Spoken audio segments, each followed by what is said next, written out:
We go. Hello, everyone. My name is Michael Grinder, and we're going to be doing a webinar for NLP Planet, but it's going to be used for other purposes also. So it's going to be more generic than just for this particular group. You have a series of webinars by lots and lots of people. I'm just one of many. I thank you for joining. Some of you are online live, and other people are going to see this after the fact. And we'll probably put some or all of it up on YouTube just for good commercial purposes. Now, if you look at our graphic, we have here two hands that are writing, and we're going to call Handling the Balance the name of our program. The subtitle is Stress Management. Just before we get into that, if you would, we want to give you an overview of what we're going to do. After the overview, we're going to cover 6 major areas. In those 6 areas, we're going to be, for number 2, we're going to ask you to take a survey. So if you would, pencil, paper, and if I may, I know you're used to just sitting and enjoying a webinar. This is interactive. So if you would, pencil, paper, make sure you have something to write with. It'll make a difference in terms of what you walk away with. Now, all over the world, today, live, is the 19th of March. It's 2014. And we're all handling the day very, very differently. In parts of the Mediterranean, it is Father's Day. In the Roman Catholic Church, it is St. Joseph's Day. In Ireland, they are just finishing their celebration of St. Patrick's Day and wearing the green, doing all kinds of silly things called parade. And in Russia, I'm sure they're thinking of things like that start with the letter C, like Crimean. So when we talk about life, you're going to have to talk about stress at the same time. I want to suggest, and this is going to be more of a chat than a tutorial, that stress has actually a bad connotation.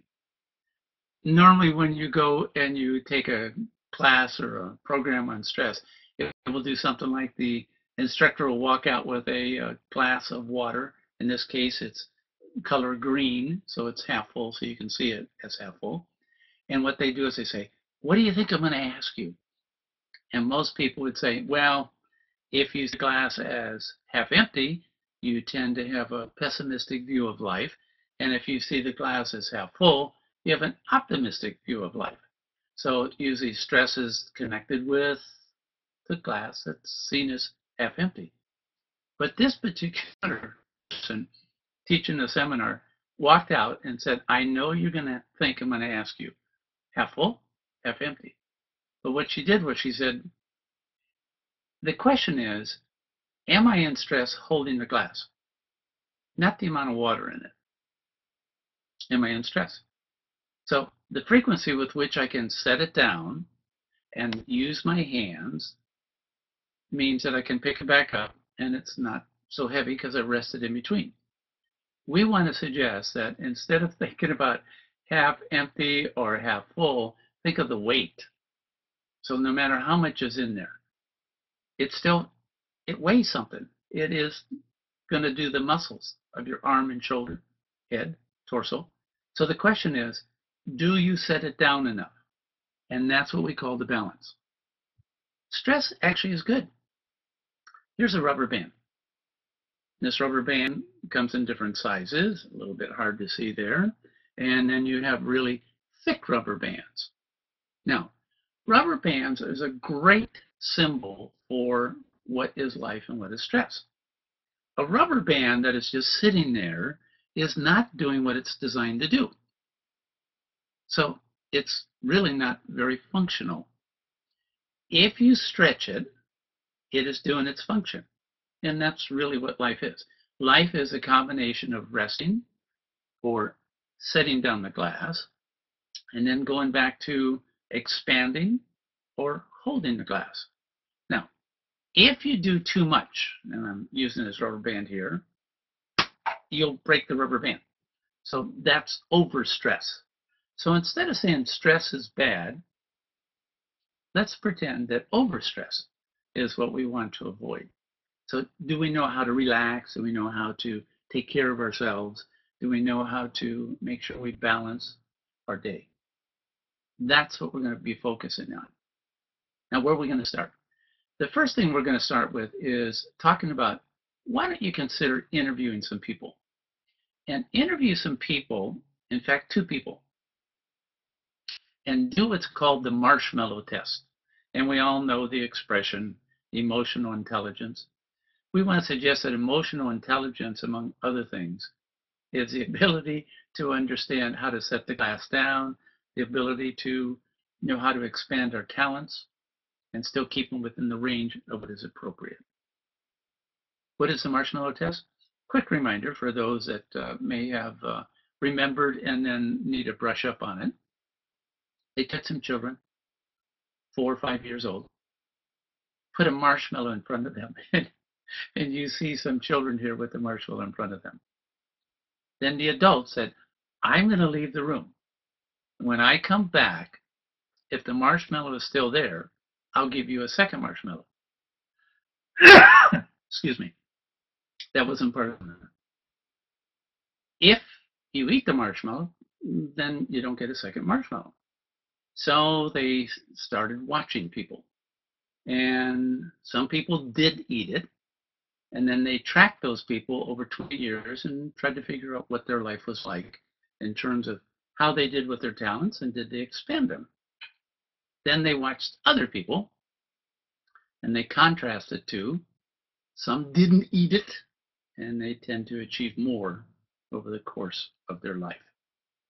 Now, this study, which is years ago, has been duplicated several times. The last one I saw that was just hilarious, it was done in Latin America. And in Latin America, they actually showed footage of the children. And they had one particular, happened to be a female. And what she did was she took the marshmallow and she looked at it and she just didn't know what to do because she wanted the second marshmallow. But how do you resist? So what she did was she took the marshmallow and she opened up the bottom part of it and ate the inside, but the outside looked like it hadn't been eaten, and set it back down. That to me is not whether you achieve more or achieve less. That's an entrepreneur. Very, very clever. So now the question is, if we have these 2 people, can we track the people and see what happens with them? And I think they did it over 20 years. Now, the people that did eat, they achieved less. And so now we're going to represent as an adult. And we hope that these are all very humorous for you. And there's a fellow that's just thoroughly enjoying life. So he's at rest. He has immediate, what's called self-gratification. He wants something, he gets something. No problem with that. And so it's depending on what your lifestyle is. Do you want to achieve a lot or just want to achieve a little? There's nothing wrong with doing either one. It's just that your level of rubber band, this is small, this is big, is going to be different based on your level of ambition. Both of them need to know how to stretch when they're supposed to stretch and how not to when they're not supposed to do immediate self-gratification. So let's go to the other fella. Let's see how he did. Here's the one that didn't eat, but look at the grimace, the sacrifice on his face. So we're going to move him over to the other side of our PowerPoint. And now we have him over here. We're going to see what he did as an adult. And so we have a famous statue that happens to be one of my favorites. And I'm going to bring her into focus here. And this is a statue of someone who's going to carve out for herself what she wants to achieve. And self-achieving is always stronger than group achieving, in my opinion. And we're just talking about my map of the world.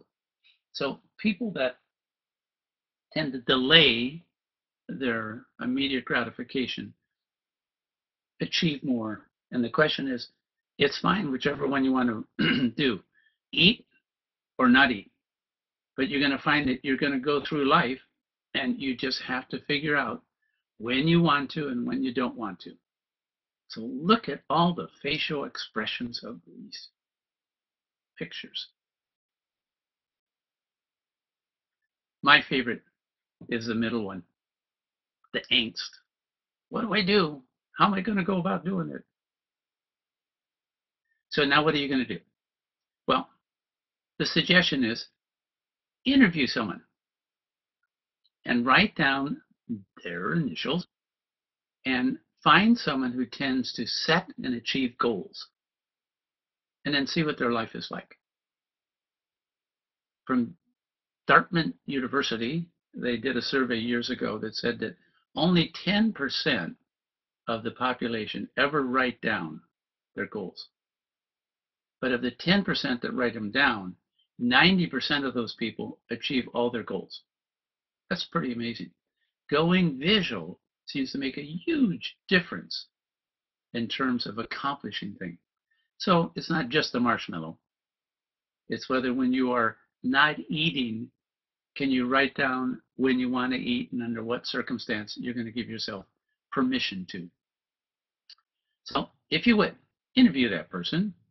And once you've interviewed that person, then if you would, have them write down or share with you a collection of examples from their childhood and go with adolescence, early adulthood and adulthood, when they did and when they did not delay immediate gratification. I just came back from down under, and I know we have several people from Australia that are either joining us live or will at another time. And it was just amazing to be down there and have that kind of a lifestyle and what is considered delaying and what is considered not delaying. And each culture will have their own way of thinking about that. Then if you would, find someone who tends to does not set goals and does not achieve their goals. And you'll find that there's a huge correlation between the person who actually sets the goal and the person who achieves their goal. So if I may, big thing you may want to walk away with already is if you want to achieve going from a small rubber band or goal setting to a big rubber band that's using more talents, you may want to go visual and then make sure you write it down somewhere that you can see, remind yourself. And that's the beauty of electronic calendars, especially on your computer, iPad, phone, reminders. How do we do in terms of that? Now with the person who did not set goals and doesn't achieve, have them talk about their recollection of examples from different stages of their life. And just notice the difference between the two. One of my favorite ways that I remind myself, what level of achievement do I want and is it stressful? Probably if I did what some other people that are big achievers, much more achieving than me, if I did those things, it'd probably break my rubber band. Then if people tried to do some of the things I do, it'd break their rubber band. So it's always quite relative. But this is a picture that is so hard to read, but you can get the graphics from a distance. And on the door, it says ultimate achievement. And then the question is, why do these people walk up the stairs of self-sacrificing? Why do they set goals? Why? And the small writing in the top corner indicates it's because we like the taste of it. So for people that achieve a lot of times, it's not a sacrifice at all. They really like doing it. But here to me is the difference. Here is my neck, and above it is my head, and here's my neck, and below it is my body. What we're going to do is we're going to look at the difference between the way the head thinks about achievement and the way the body thinks about achievement. We're going to use a survey from a fellow by the name of Dr. Thomas Holmes. And it's with his permission that we have permission to do this. Now, we're going to do 4 separate areas. Those 4 areas are going to be life changes, job, relationship, and time urgency. So this is going to be 4 areas. This is where you need the pencil and paper. Because why? Write it down and you'll be amazed at what you'll learn. Instead of thinking about it, write it down. Now, just before we go into the area of from the head up and from the neck down,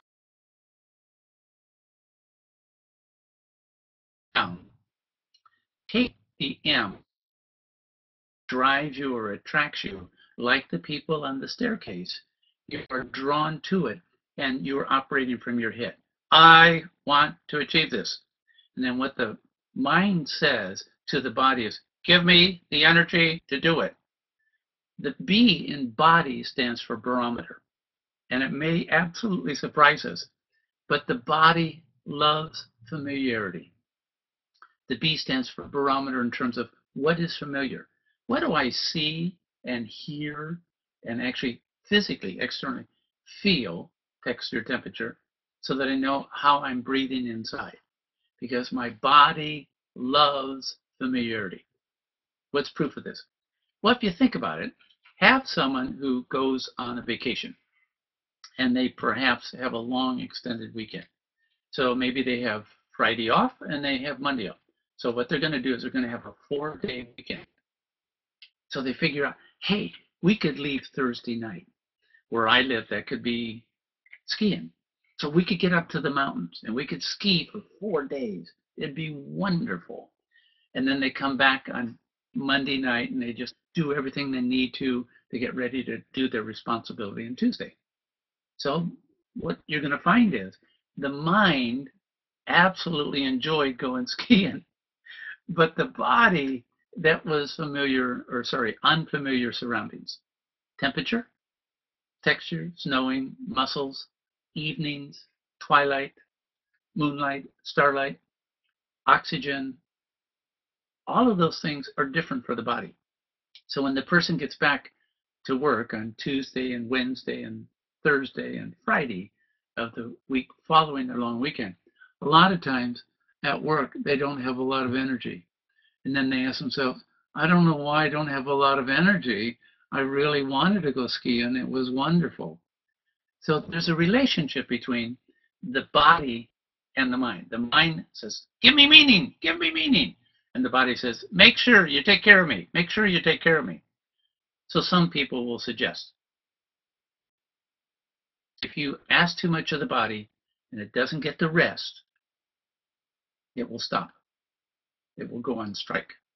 In fact, for us, one of the things we're going to do with our time with each other, at some point we're going to take a 5-minute break, just so you can rest, recover, get some water in you, and then come on back and we'll continue. So we're going to actually be modeling the idea of take a break. So here we go. We're going to ask you 4 different categories. The first category is going to be about what we're going to call life changes. What is life changes? Life changes says that the mind may say, if you look at the one picture here, we're building something. And you look at the other one, we're destroying something. It has a wrecking ball. So the mind would say building something usually is positive, and destroying something is seen as negative. Actually, from the body standpoint, they're just about the same. So we're going to ask you a series of questions. There's going to be 6 questions in all. And we're going to ask you over the last, you can go about 1.5 years. Over the last 1.5 years, what kind of changes occurred for you? Let's start off with the first question. So make sure you tally these. And there's going to be 4 areas. The first area is going to be life changes. All right, here's your first question. For you, in the last 1.5 years, yourself or someone close to you, was there a major illness or death? Give yourself points. If there's been no major illness or death for you or for people close to you, you put down a 0. If there's been 1, either yourself or someone else, you put down number 1. If there's been 2, whatever the number is, would you please write down the number of major illnesses or deaths in the last 1.5 years? By the way, for those people that are used to just doing things mentally, write it down. Write it down. Why? We're not doing this. We're trying to be attentive to this. Write it down. So you have that as our first question. Let's go to our second question. Our second question says that has there been any marriage, divorce, separation, or other change in your living status? So we have pictures here of 2 people getting married. We have a picture in the middle of 2 people not facing each other, and we have another picture of divorce. What's amazing is if you go out and talk to people that have a job called event planner, much like the movie The Marriage Planner, you're going to find that there is as much what we call stress or change for the body in a death as there is in a marriage. Divorce is not necessarily good or bad to the body, but to the mind goes, yes, wedding is good, divorce is bad, but not to the body. They're both huge, huge changes. Event planners say that they have more difficult time with their customers, their clients, when they're getting ready for a wedding than they are for a funeral. Truth. Just check with people that actually do that for a living. So now, if you would. Second question, in the last year and a half, marriage, divorce, separation, or other change in living status. If you've changed that twice in the last year and a half, that's 2 points. If there's been no change, that's a 0. Third question, how about finances? Now, this is going to be one where you go, are you serious that the mind and the body are very different? Let's pretend. And it'll be different based on what your rubber band is now in terms of what you make for a living. But let's just say if you have an increase of $10,000 a year or a decrease in $10,000 a year, the effect in terms of what your living arrangements are like, money to spend, money to decide, it's just about the same adjustment. Now, I know that we all would rather have, from a mind standpoint, give me the increase and let me work on that, as opposed to give me the decrease. So have you had a significant increase or decrease in the last year and a half? Give yourself points.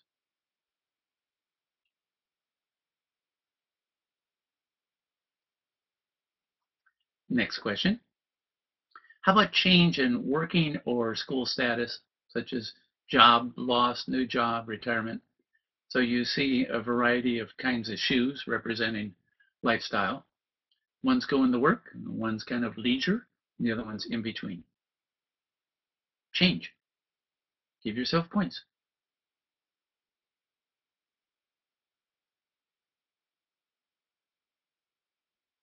Next question. How about change in residence? Have you moved? The farther you move, the bigger the point. Round the block is not the same as cross country. If you've had a change in the other ones, such as marriage, divorce, job, school, you probably have a number on this also. Remember, why are we doing all this? We're trying to figure out how familiar is your life for your body. Because the more it's unfamiliar, the more you have an adjustment that's being made by your body. Uh-oh, what about this one? What about changes in the number of people that are in the household? See a happy couple there. Looks like they have twins. Oh yeah, oh yeah. Mine, yep, buddy. I can't believe it. Sleep deprivation, sleep deprivation. And then the middle picture is, okay, so you raise children, perhaps. Then they graduate and they go off to college. Graduate from high school and they go off to college. That's a change in household. How many how many changes have you had in your household in the last year and a half? And then the final picture is taking care of an elderly person. Okay, now take your numbers, add them up. What's your total number of life changes? Now we're going to do a poll. If you would you enter your number that you have? And we'll see if we can put it up here and see what the average is. Thanks for doing this.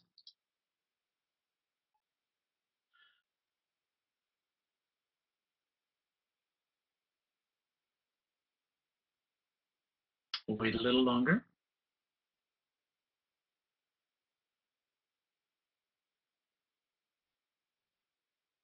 Now, what is a number that you need to be concerned about? No way of telling. Some of us are so used to change that our body has adjusted to change is change, and other people don't. Example, if I may. Some of us, if there was a major bombing 100 kilometers away from you, it could upset you totally because you're not used to that. For others of us, we may live in a part of the world where a bombing is something that happens inside our town all the time. So it's really what is familiar. Here's the rule of thumb that Dr. Thomas Holmes, I think, would recommend. If you've had a lot of changes and your number is higher than it was a year and a half ago for the year and a half before that, try to slow down any more changes. Let the body get used to whatever's going on. And that's just good, sound advice. I know that most of us in NLP, we so are trained in terms of our mind that we tend not to pay perhaps as much attention to our body as we need to. So that was our first of 4 questions we're going to ask you. It's called life changes. Let's go to another one. This category happens to do with,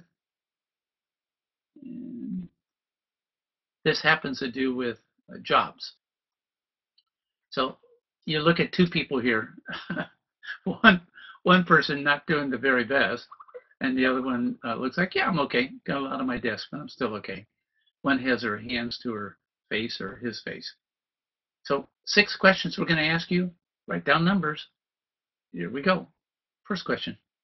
By the way, those people that don't want to do this, feel free to drop out because we're actually going to be doing this for the rest of our time with each other. We're actually going to do participation. We're going to actually be actively involved. Here's your first question. I find my work useful, interesting, or satisfying. And if this very well describes you, that's a 0. If it describes you to some extent, that's a 1. If it doesn't describe you at all, then that's a 2. First question. Next question. I'm usually able to make necessary decisions. I'm usually able to make necessary decisions. If that describes you very well, that's a 0. If it doesn't describe you at all, that's a 2.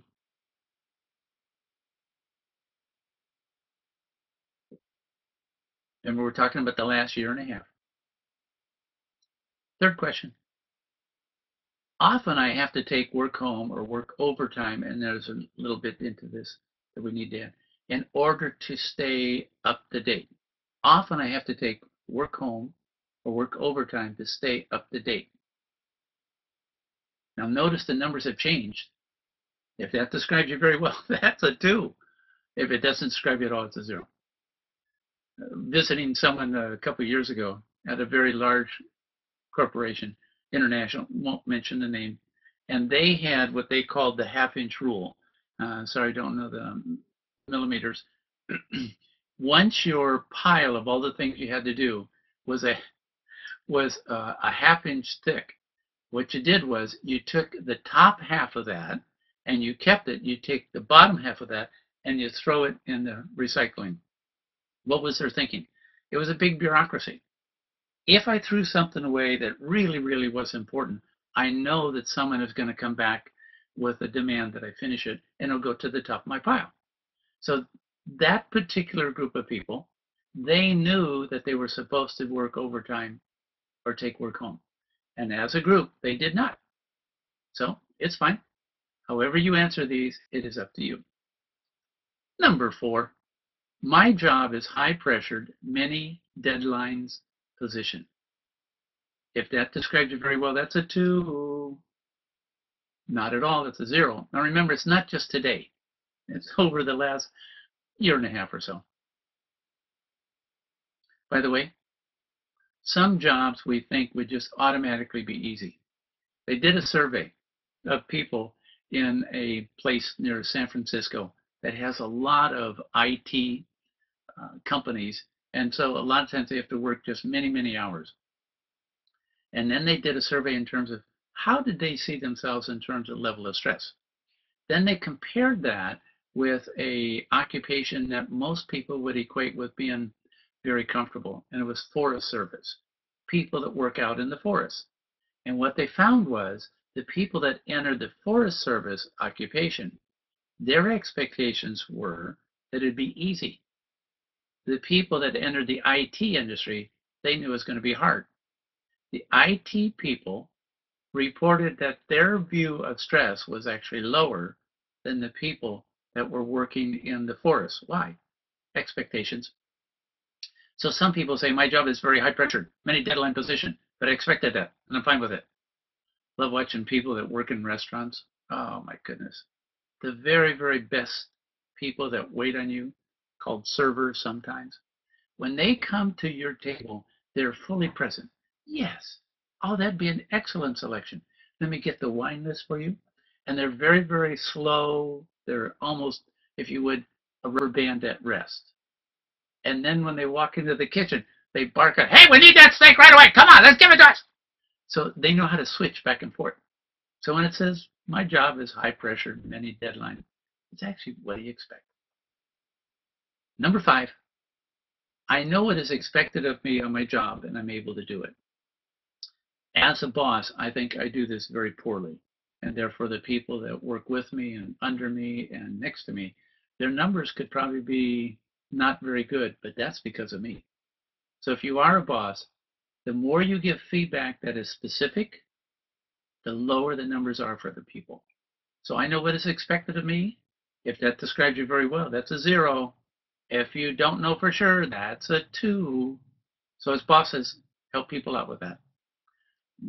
Last question coming up. Here it comes. It's going to be 3 parts of this question, so sorry I fooled you. I feel I have a good relationship with, and we're going to first go with my boss. So if you have a good relationship with your boss, that's 0. A 1. If you don't have a good relationship with your boss, that's a 2. With coworkers, I have a very good relationship, that's a 0. If not at all, that's a 2. And then my subordinates, if people report to you, then you go 0, 1, or 2. By the way, it's interesting when you look at the 3 of these, most people would say that if they had to choose a good relationship with only one of those levels, my boss, my coworkers, or my subordinates, people would say, whichever group I spend the most time with, that's where I want to have the most satisfaction. Take your numbers. Take your numbers. Write down the total. And it says job and stress. Nah, I don't know if stress is a good word right there. Maybe expectations and stress. Now, we're going to see if our survey works. We're going to see if we can do it again. Here we go. So if you would you please do your private chat and put in the number, and let's see if we have even more people participating than last time. It's up to you, but we sure recommend it. Nice, nice, nice, nice. Look like we're 8 out of 25. Good to see. Good. Now we're 9. We're moving. We're moving. Sure appreciate you participating. Now we're even at 10. Feel like it's the stock market here. 11, 11. It could go boom. It could go boom. So we have almost half the people participating. It's up to you. And at your leisure, you may want to do this at another time. Again, what is a good number? What is a bad number? Very, very relative. If you've been in the workforce and you've had several different jobs, how you answered on this job compared to your previous job, you're going to compare those. If your numbers are better now than they were before, you're going to interpret your numbers as good.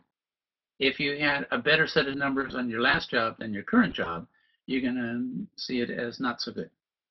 So we thank people for participating. We had 14 people, almost double the number we had on the previous one.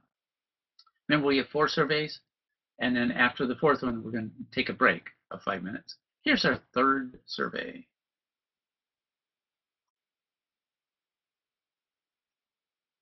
It has to do with relationships. And when we say relationships, all kinds of relationships. And we've already seen these pictures, but they're well worth looking at again. relationships. So we have people in our private world in terms of adults. We have people in our private world called children. We have people that probably from college or university or skill training that are considered relationships. And then the last one is when we die. And one of the things that we know, by the way, I'm 71 and I'm not done. I love what I do. So in terms of me, I really have a pretty good sized rubber band that I like working with. But I have to make sure I take care of myself. And one of the things that we're going to talk about later is called decontamination. It's the number one skill I find that helps me do the recovery. So while other people may call me a workaholic, I really don't fit the profile of the classic, what they call the alpha versus beta. I absolutely love to play games. I love to laugh.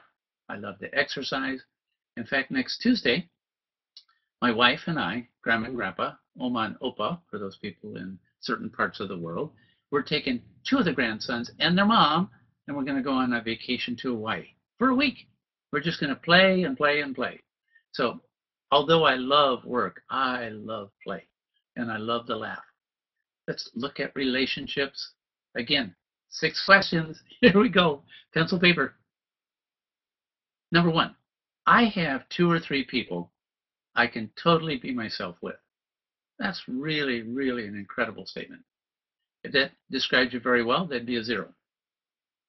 Halfway, it'd be a 1, and not at all would be a 2. I'd give myself a 1. I tend to have so much of that with my wife, I probably need to expand it and have it with other people besides just my partner or spouse in life. That's your first question. Number 2 coming. I can easily express and share both my negative and positive feelings. When I first came across this years ago, I went, wow, I could do the positive with ease. But it says, express or share both my positive and my negative feelings. So if you can only do one of those, you get a 1. If you can do both of those, that's a 0. Can't do either, that's a 2. And of course, when we talk about express and share, that's cultural. It's different in different cultures. Question number 3. Do you believe there's no such thing as fair fighting? All arguments should be avoided. Do you believe there's no such thing as fair fighting? All arguments should be avoided. That pretty much represents you. That's a 2. If it doesn't represent at all, it's a 0. Notice the numbers have changed now on this slide. Great book by John Gottman, 7 Principles to Make Marriage Work. I love a statement he has in there. He says, 69% of all the conflicts between partners, spouses, married people are not solvable. 69%. That's a huge number. But he says that does not in any way detract from the satisfaction of the relationship. It's whether you know how, and in this book he describes how. It's a little bit like the Western European expression of sometimes when companies come in and you don't have enough time to clean the whole house, you pick up the rug and you push it underneath. Well, that happens with relationships. So you kind of put it underneath because you don't have time to get to it. Well, when you do have time, or it needs to be dealt with, not to solve. And that's the biggest thing. I always thought that Gail and I were arguing so we could solve it, so we could compromise. And I realized not for 69% of the things we argue about all the time. But there is a way to respectfully look at that dirt, then put it underneath the rug, and go on. The best image I have of the idea of how to get along, and this goes with, in my opinion, working partners as well as marital partners. A relationship, if you look at the last 4 letters of the word, is called ship. And sometimes you have to take the ship out of the water, you have to put it on a dry dock. And then on the dry dock, you examine it. Now, why is this such an important metaphor? Underneath the waterline, that's where all the barnacles build up. You got to figure out, well, how am I going to get rid of those barnacles? because you have to scrape. Sometimes you have to repaint. Then you take the boat, you put it back in the water, and it sails again. It's no different than sometimes you have to look at the glass that is half empty so you can go back to enjoying the glass that is half full. You're not going to solve those arguments, but you know how to fight fair. That was number 3. Let's go to 4. It says, can I give and receive praise? Ooh, I was good way back in the 25, 30 years ago when I was trained as a humanist, and I knew how to lean forward and go, ah. Personally trained by a humanist named Carl Rogers, for those people that have a background in psychology, before I ever was introduced to what is called neurolinguistic programming. And so I knew how to do the absolute give praise, but I didn't receive it very well. So my numbers usually were at 1. I think I'm now pretty much at a 0 because I can both give and receive praise. Give yourself a number. 2 more questions and then we total. When others don't meet my expectations, I become very upset. I'm blessed that this does not apply to me at all, but I certainly know other people that it does. My heart goes out to them. That's a tough one. And then the last question, I think, is actually a little more volatile or poignant than this one. So this one is, when others don't meet my expectations, I become very upset. 2, 1, or 0. Keep watching the numbers. They keep changing based on the question. Last question. I often feel that others are responsible for my feelings of happy or attractive, lonely or sad. I feel others are often responsible for my feelings of happy or attractive, lonely or sad. And of course, most of this would know this as, are you self-referenced and I decide that I own happy, attractive, lonely, or sad, or is it other people out there? So that's why I think 5 and 6 really go together a lot. Let's just go back just for a second, look at 5 again. When others don't meet my expectations, I become very upset. And number 6, how I feel is because of other people being a certain way. Take your numbers, add them up, write down the total score. Let's see if we can beat. We had half the people do the survey last time. Let's see if we can do it again. Oops. Put in your number.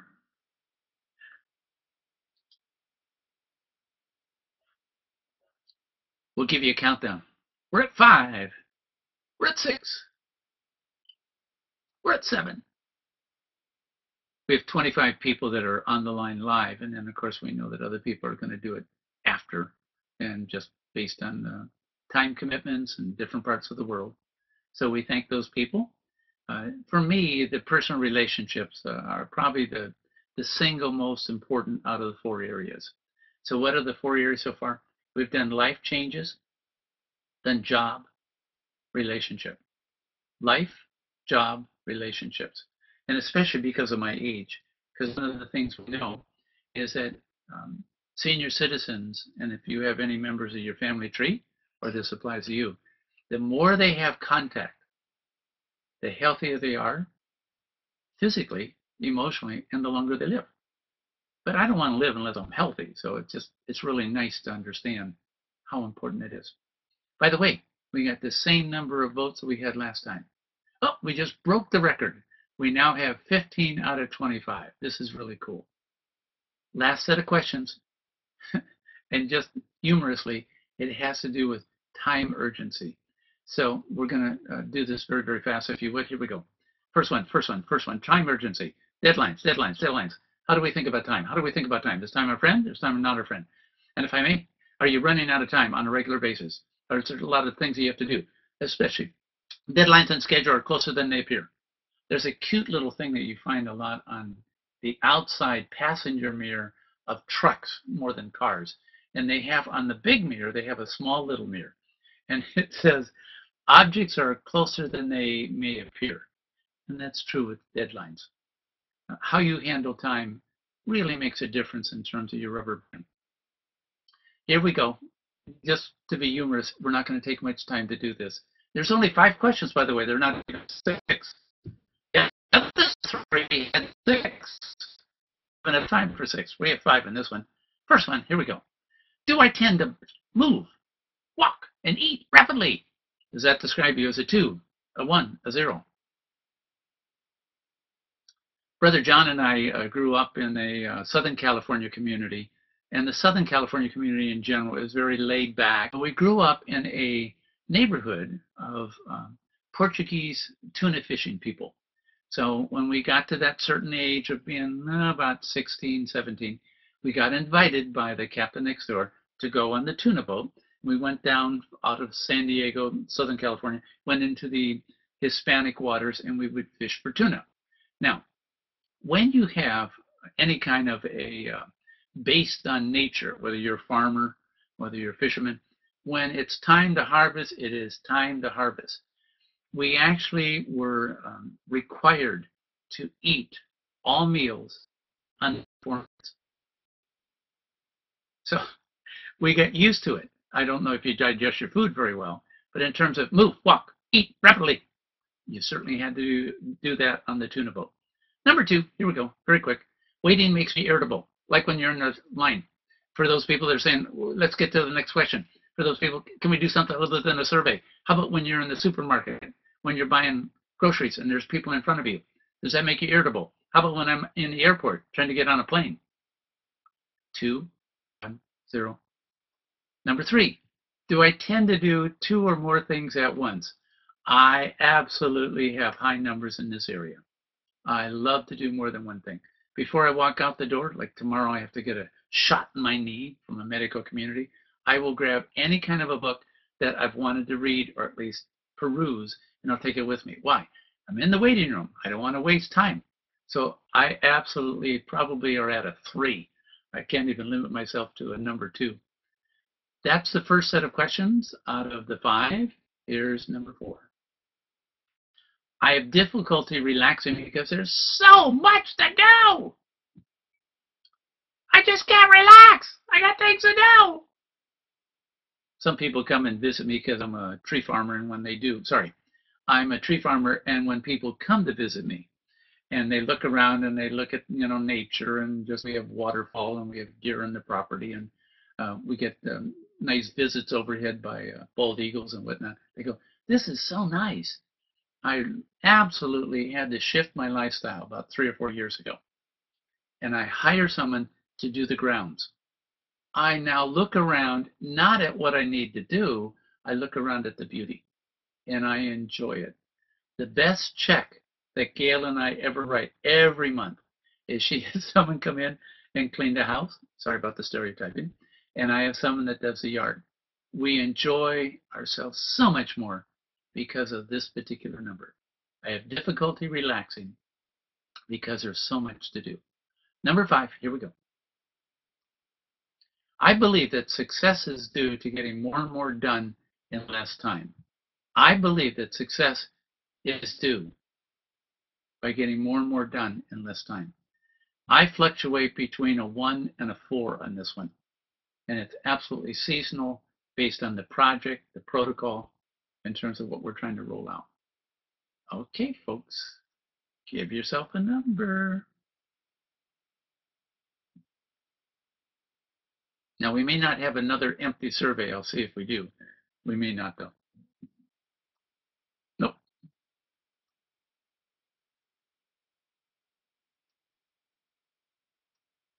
So we're going to have to go back to, if you would, just a short discussion of this without us being able to write down the number. Time urgency. So if you would, let's look at the overall. You've just done 4 surveys: life changes, job, then relationship, and time urgency. If you looked at all of those,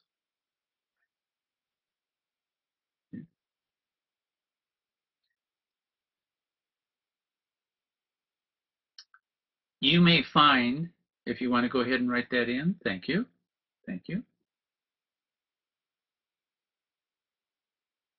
you may want to ask yourself the following questions. Which of your impressions were confirmed by these surveys? If you'd like to have a copy of this, just write us at michaelgrinder.com. Be more than happy to send it to you. What surprised you? So impressions that were confirmed, what surprised you? And what was something you learned from the survey?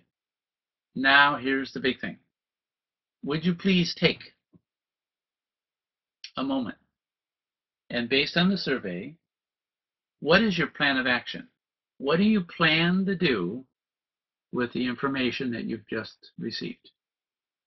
And then when we come back, we're going to go into some other things. And two of them directly affect this, which is looking at how you breathe and look at how you exercise. See you back in 5 minutes. Thank you.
Michael Grinder again. We hope that you had a 5-minute break.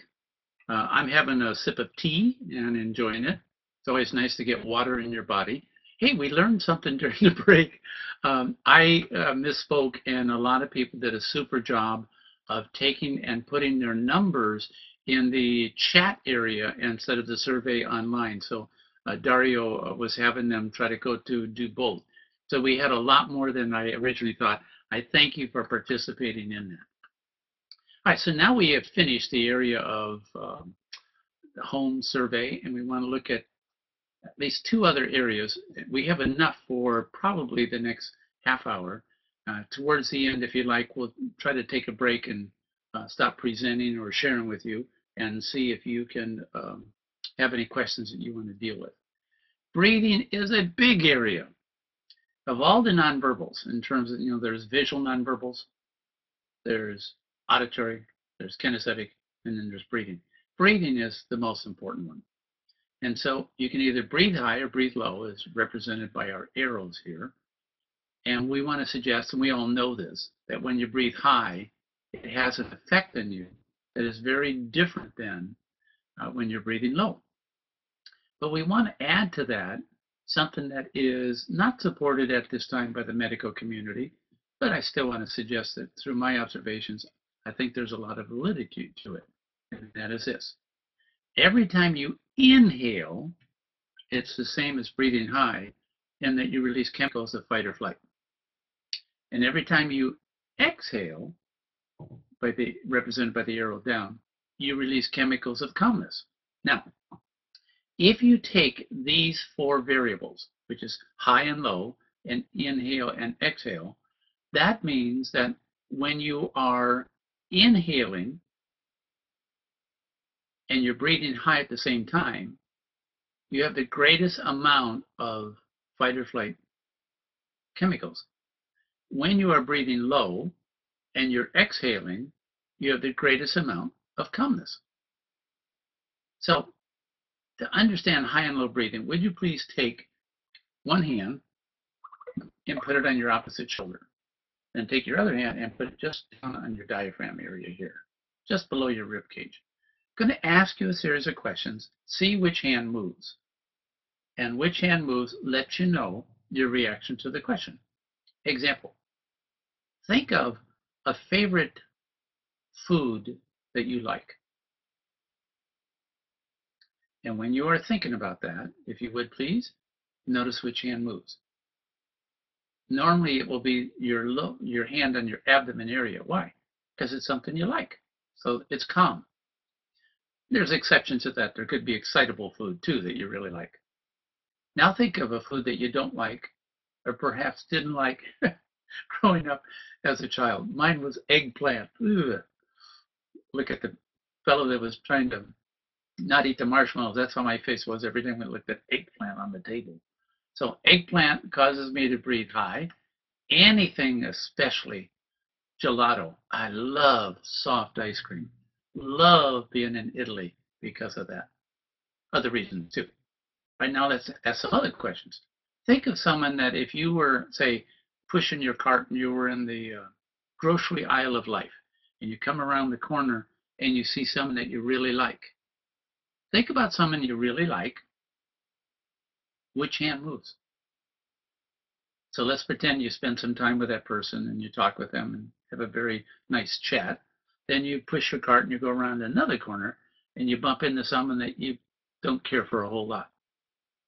Think of that person. Which hand moves?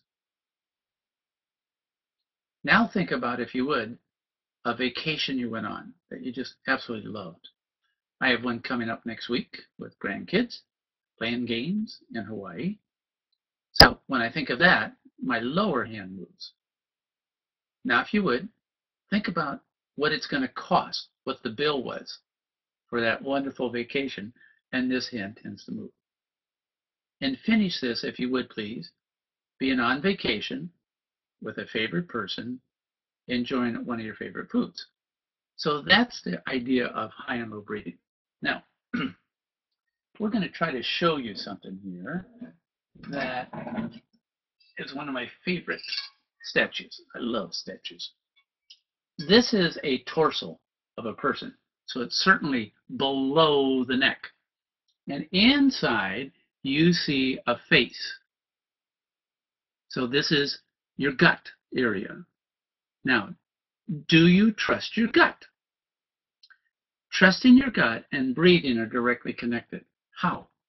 Well, normally what will happen is if you're in a situation where you don't care for the person, the food, or it costs a lot of money, you're going to tend to breathe high. Now, when you breathe high, you release some chemicals of fight or flight.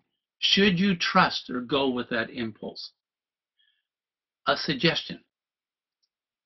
If you are in a physical, I'm not safe situation, go with your gut, either fight or flight. If it is not a physical sensation, please do not trust your gut. Why? You haven't trained your gut. You're breathing too high. If you're in a situation that's very familiar with you and you do very, very well, that's perfectly okay, but you won't be breathing high. So now the question is, okay, so I get this idea of high and low breathing, and I get this idea of inhale and exhale. What do you want me to do? How can I use this information?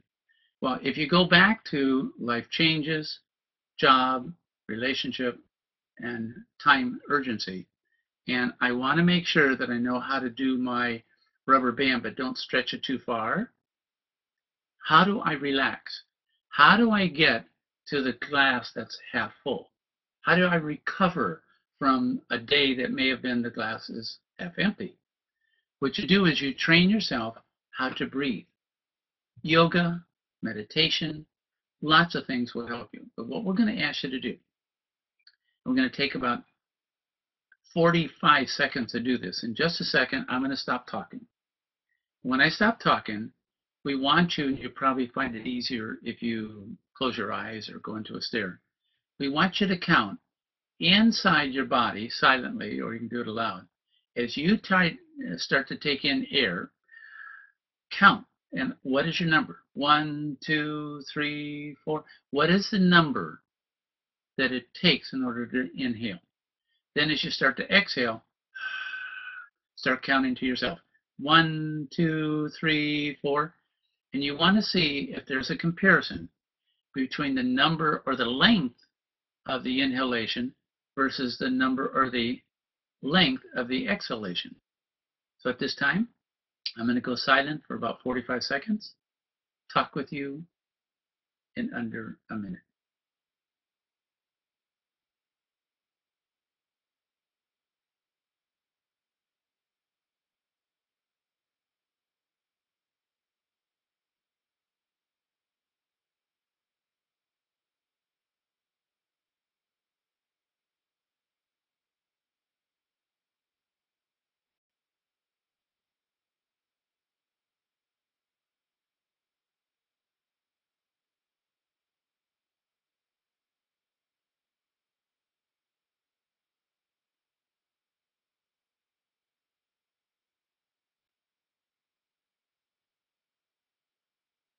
Thank you.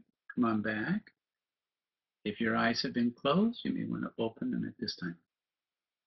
Here's what we're going to suggest. If the number or length of time to inhale is about the same as when you exhale, you're going to be balancing yourself between chemicals of fight or flight and chemicals of calmness.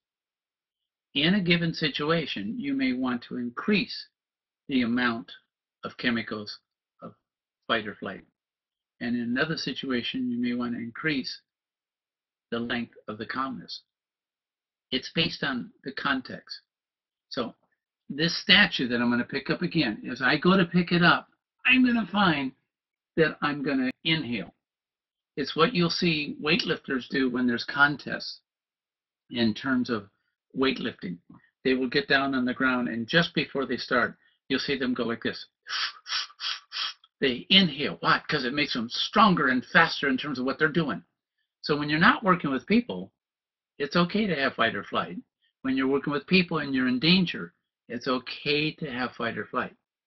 When you're working with people and you're not physically in danger, you actually want chemicals of calmness. Now, when you did for 45 seconds, inhale and exhale, did you find that your number in terms of the exhale increased as you did it? That's just training. That's meditation. That's mindfulness. So you're going to find that you can actually train yourself how to breathe. For those out there in our audience that know what anchoring is, go to a deep, relaxed state. Anchor it by some kind of a touch or whatever. One of the things I did when I first started being a presenter was I found that when I was nervous in front of people, I would put my hands behind my back.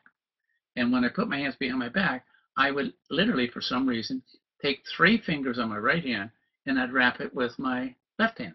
So I would stand like this. Now, I wanted to correct that. So this was a negative or reminder, trigger, anchor, whatever you want to call it, of not being in a very resourceful state. So at the time, I was being trained in transcendental meditation. So I used to meditate with the left hand holding the 3 fingers on the right hand.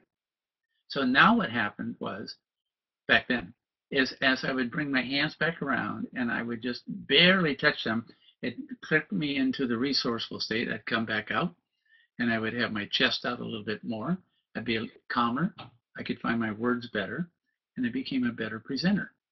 So you can train yourself with some kind of an anchor or an association. And then if you would, you'll be amazed at how you can use that in a variety of situations. And you can actually program it early if you like. So breathing, practice it, makes a difference. 4th area, I think it's cute, called tracking your exercise, because normally you run around on a track. So there's a variety of ways of doing it. One is going to the gym. You can go walking outside. You can log it in terms of a logbook in terms of what's going on. But if you would, exercise has been found, just survey after survey, as one of the most critical things you can do for your own health, for your own rubber band, and what a difference it makes. I've had to change what I do in terms of exercise. I can't do push-ups with my back being as comfortable as I'd like it to be. So I do knee push-ups. I just get down on my knees and do push-ups. There's a variety of ways you can do compensation exercise. One of the things that Gail and I used to do, and she has a situation with her back where we're not able to do it at this time, we used to jog with each other. And sometimes she was in better shape than I was and would jog faster, and I was jogging slower. And other times it'd be the reverse. So since we live out in the country, we found that whoever was in the shape the most, we still wanted to contact with each other, they would zigzag as we walked or ran, and the other one would walk straight. Now, because of a variety of things, we just walk. But we certainly enjoy the conversation and the relaxation. You can really watch your level of exercise, track it for the next couple of weeks. If you are going to increase your exercise, please be very, very safe. Remember, your mind will want to, once you commit, I'm going to exercise, but your body has got to be what is familiar. So if you are going to increase exercise, whatever level you're doing, make sure you've been at the same level of exercise for probably about 2 weeks. Then increase it maybe 10%. That's all. Do that for a couple of weeks, make that your new plateau, then you can go to the next plateau. But make sure you take your time, because exercise is extremely important. You got to be diligent, you got to be wise. And if I may, I know you hear this all the time, you have to listen to your body, because your mind will give you an impression, but if you're in touch with your body, it will let you know what's going on. Tracking your exercise. Next one. This is talking about past events, and we want to see if we can show you a way of explaining to other people. I know you already know this, but if you want to explain to other people, how do you do associate and disassociate states in terms of either past events or events that are coming up? We're going to walk you through. If this is helpful, feel free to steal it. It is borrowed directly from NLP. Nothing new about it. It's just an easy way to talk about it without using jargon that non-NLP people may not recognize. If you had someone that was seated and you asked them in a nice, flat, calm voice, if you were going to pretend that you were somewhere else in this room, where would you be? As you're thinking about this, if you want to close your eyes, you can. If you want to keep your eyes open and go into a stare, feel free to. Would it be somewhere in front of you, behind you, off to your right side, off to your left side? So now that you have a direction, would would the location be above eye level,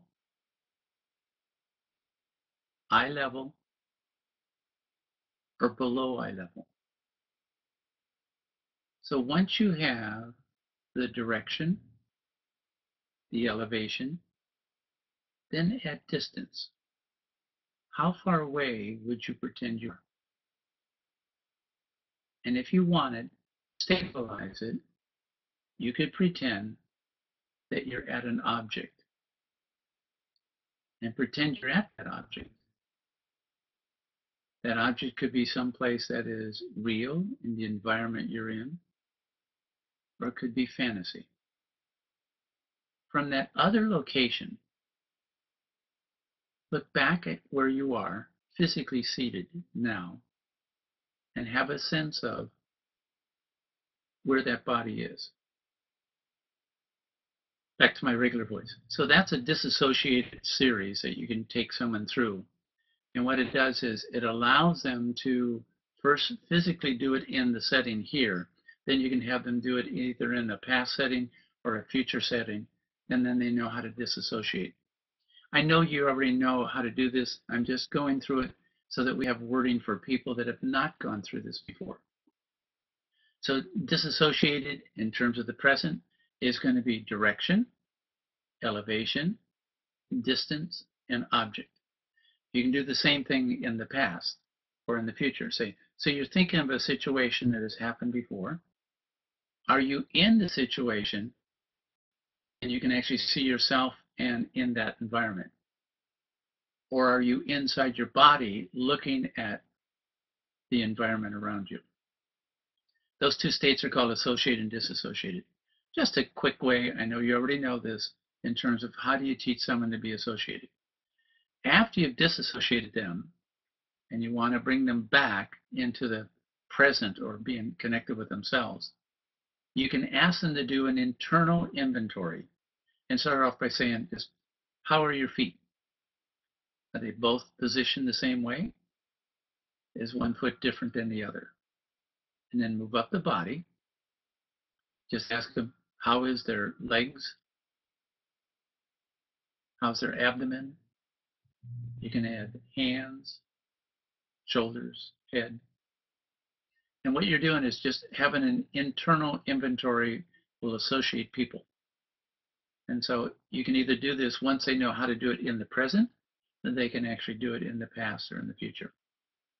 One of the things I did before I started today, this webinar, I made sure I pretended I was off, in my case, to the right, up in a corner. And I made sure that that was a part of me up there that could remind me to do things such as breathe, relax, look at the slide, take your time. So I tend to, whenever I want to do well, I tend to have a part of myself that is disassociated. When I'm dissociated, that allows me to have that part give me the cues that I need if I'm missing what's going on. So one last comment, and then we're going to open up for questions if you have any, and we'll see if we can use our private chat and figure out what you're saying. It is probably my favorite concept. It's called decontamination. So if we've had a day where we've had some parts of the day in which the glass was half empty and parts of the day in which the glass is half full, they will tend to get all smooshed around. And at least most people find, as we train them in decontamination, that their ability to understand how to balance, handle the balance between relaxing and stretching yourselves is really helped by understanding the concept of decontamination. What does it mean? Control, as the screen indicates, the negative. So when you're going from one activity, say work, and you're coming home, the people in your private world really would rather have you not bring home the negative. And there's a variety of ways of containing it. Sometimes you go visual and you write it down and you put it in a pocket and say, I got to deal with this later. Sometimes it's at work and you have both positive and negatives. How do you sort things out? If you do them by location, it'll make a huge difference in terms of your energy level. You'll get more permission from yourself to deal with life if you know how to contain the negative, or another way of saying the negative is called levels of responsibility. So in terms of going back to our original focus, you have your mind, likes meaning, and you have your body, it likes being a barometer in terms of that which is comfortable. So I told myself before I started that I would make sure I do the 5-minute break. During the break, I would eat a protein bar so I had plenty of energy because I'm missing my lunchtime at this time. I also made sure that I would have time so that I could sip my tea. So getting in touch with yourself and making it pleasant, that allows you to have all the energy you need to do your levels of responsibility. Levels of responsibility may not be necessarily negative, but it's nice to contain them. An easy way to understand this is this. There's me. I am myself. And then I'm doing this. This is what I'm doing. So there's a being and a doing. If you can separate the being and the doing, it makes all the difference in the world because you'll get permission from yourself to do your doing if you know how to get back to who you are being. You know, your relationship between your head and your body, and then we'll open up for questions, is a little bit like a child that comes to mom and dad and they look up as a child and they go, I'm thirsty. I want some water. Now, if the parents immediately give the child the water and the child gets the water and goes, I feel better already. If the child comes up to the parent and says, I'm thirsty, and the parent goes, I'll get you water in just a second, and then the child goes away, and they literally are not aware that they're thirsty because they know that they're going to be satisfied. That's the contract between the parent and the child. If the child asks for something, the parent has to do some kind of negotiation. If you've kept your promises in the past, the child will be fine, will give you the energy. But if you haven't kept your promises, the child will tend to, I want it now, I want it now. So what we've done is we've studied the relationship between the body and the mind, and we've looked at handling the balance, how to balance those two out. Now at this time, I'm going to try to see if I can read the different questions that you might have, and then I will entertain them. So if you'd like to write it this time, I will do my best to try to understand.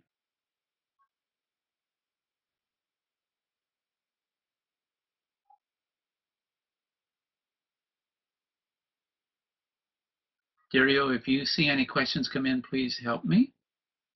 I'm trying to read the screen and I don't see anything yet.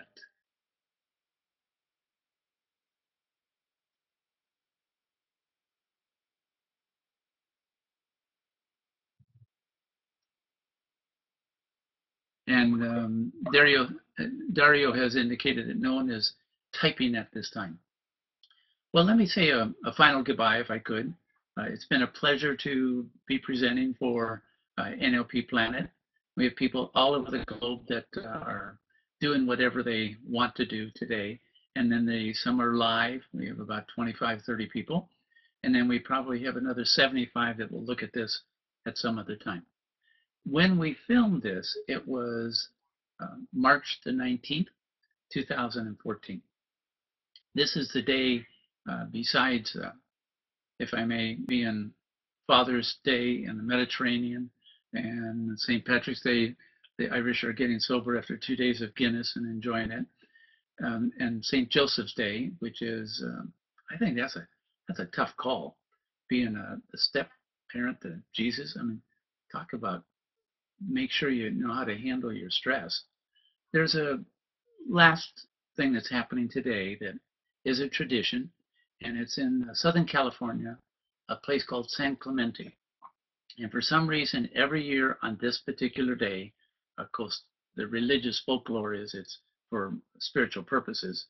The swallows come their migration all the way up from Mexico, and they all land on this particular day. And thousands of people come every year and take pictures of all these birds flying in. And how do they know that this is the moment? And if I may, those birds have flown a long time. They literally have to make sure that they know how to balance themselves out in terms of resting now that they've done their work. You've done a survey: life changes, job, relationship, time urgency. You have the option of interviewing 2 people if you want. We talked about breathing. We talked about exercise. We talked about associate and disassociate. And we talked about decontamination. Thank you for joining us. My pleasure. See you again in the future. Michael Grinder here, Michael Grinder and Associates.